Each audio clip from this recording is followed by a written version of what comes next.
Parando atrás dela e parando atrás dela e fazendo.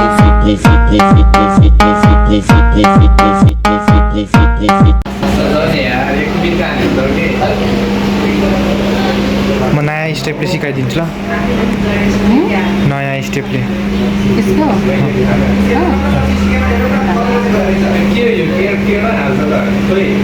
अब यहाँ भयो नि अब यसलाई फोल्ड गर्नु यसलाई ल्याउनु त एउटालाई यता लिएर आउनु ठ्याक्कै बराबर आउनु यो अब यो तल फोल्ड गर्नु त नै यसलाई फोल्ड गर्नु न यसलाई अनि फेरि पल्टाउनु त्यसलाई अनि त्यसलाई नि त्यसरी नै फोल्ड गर्नु बराबर गर्नु त्यतातिर अब खोल्नु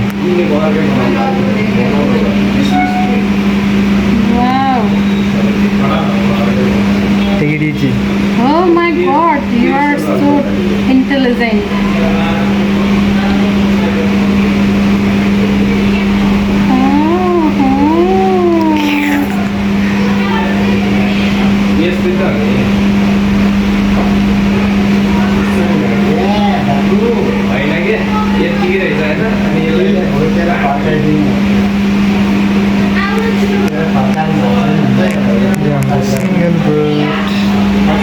कटलेरी राख्ने बनाएको